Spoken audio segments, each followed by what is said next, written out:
Good morning, everyone. Welcome to AM Sports. Here with me, Muftau Nabila Abdullahi. On Tuesday, the Minister of Youth and Sports, Mustafa Yusuf, appeared before the floor of Parliament and presented a statement on Ghana's organization of the African Games 2023. Conspicuously missing in there was the financial details of Ghana's organization of the competition, and the minority did not take it lightly, questioning what he's probably concealing from the public.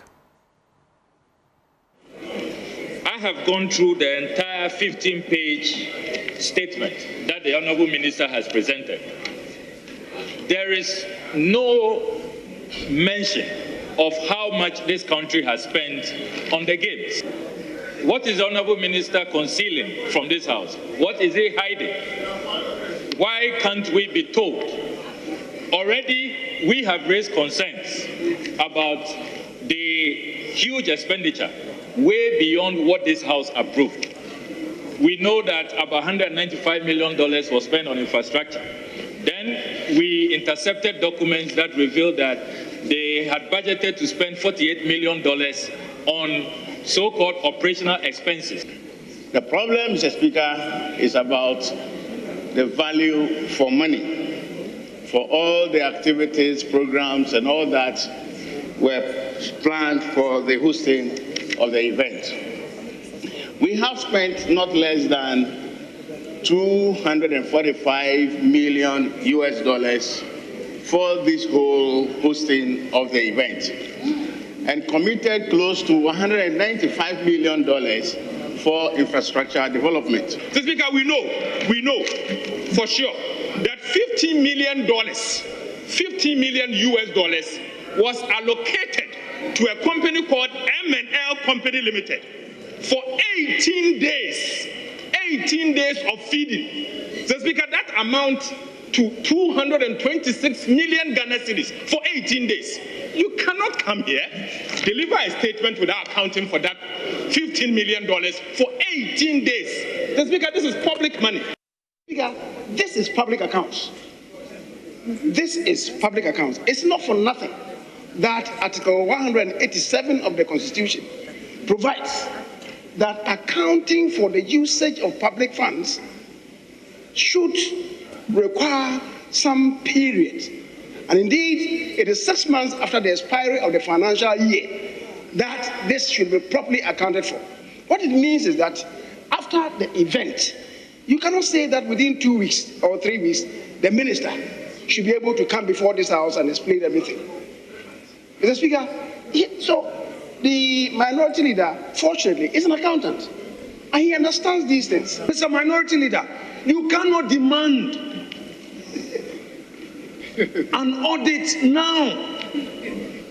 If you look at 1872, it provides the public account of Ghana and all public offices, including the courts, the central and local government administrations of the universities and public institutions of like nature, of any public incorporation or other body or organization established by an act of Parliament shall be audited and reported on by the Auditor General. They have finished their work. Instead of commending, Mr. Speaker, instead of commending the minister for a good job done, you rather want to use the opportunity to critique and say things that are not factual. Now, let's talk about amputee football. They have won the African Cup of Nations back to back. But one of the players, that is Richard Atta, has said is that despite their success at the continental level, it does not reflect in their lives. He's called on the president of the country, Nana Akufo-Addo, to give them an opportunity to meet him and present their trophy. Turkey, I always speak about Turkey because that's where I play professional football. Over there, their amputee national team is taking good care of like their mainstream national team, Igbo national team. All the attention and care is given to them because it is their nation that they lift its flag whenever there is an amputee tournament. When we come to Ghana, it's not like that here. And sometimes we, the players, it really pains us. Most of our neighboring African countries, the way they embrace the amputee national team it's not like the way we embrace ours here. And sometimes it really pains us. Here we are winning 3 trophies for the nation consistently, and we have nothing to show off. We have nothing to show off. But other African countries, they really treat the players well. They give them a reason to live, for them to always defend their country in terms of amputee football. In Ghana here, it's not like that. So for me, the way forward is I'm pleading with authorities that it's about time they come to our aid, because we really need support. Every human cycle in Ghana here, disabled are not considered. Every cycle. I'm telling you the honest truth. And we feel discriminated. It's about time they put a stop to it so that we all feel we are part of society. Disability, everybody. Anybody can be disabled at any point in time. So if I'm in this situation and you are treating me this way, if you also join the train, how do you expect to be treated? Maybe yours will be wet, because when you got the chance to treat those people like that, now you are part of them. You will not even feel better. If care is not taken, you even take your life, because guilty conscience. So I'm appealing that all inclusiveness, it shouldn't just be the talk, but it should be physical, it should be a practical thing, like the way it's in other countries.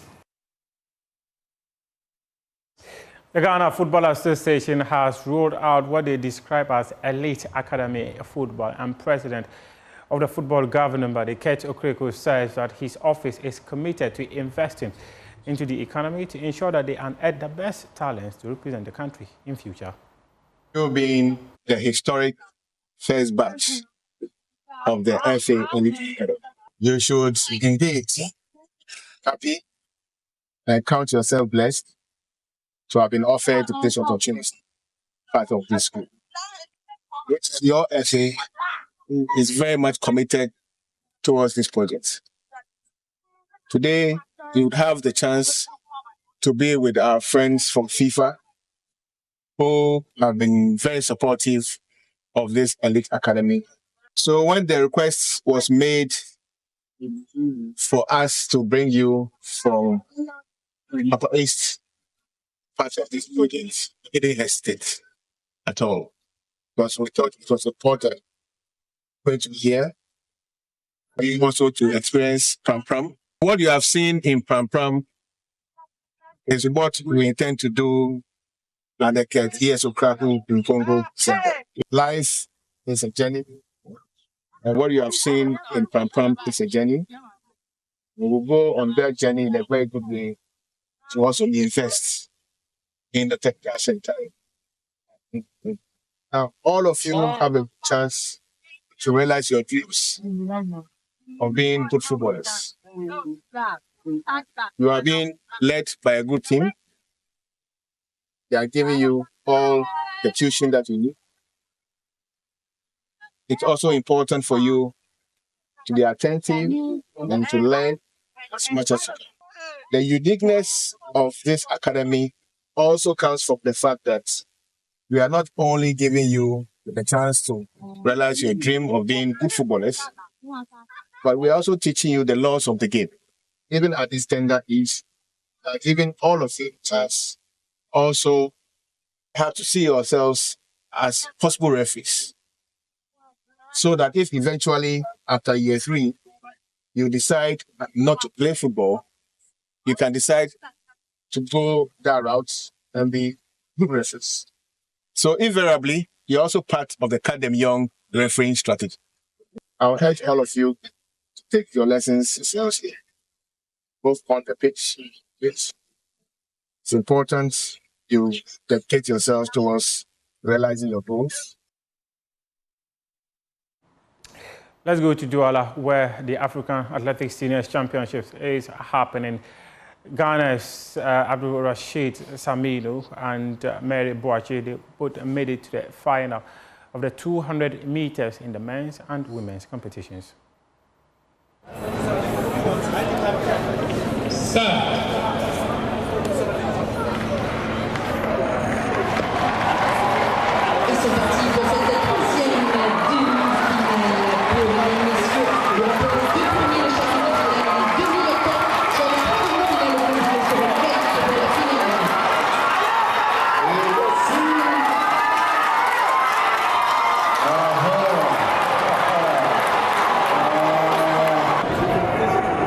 Voilà, ils sont partis pour cette première demi-finale pour les 200 mètres chez les hommes pour se qualifier pour la finale. Les deux premiers de chaque demi-finale et les deux meilleurs temps.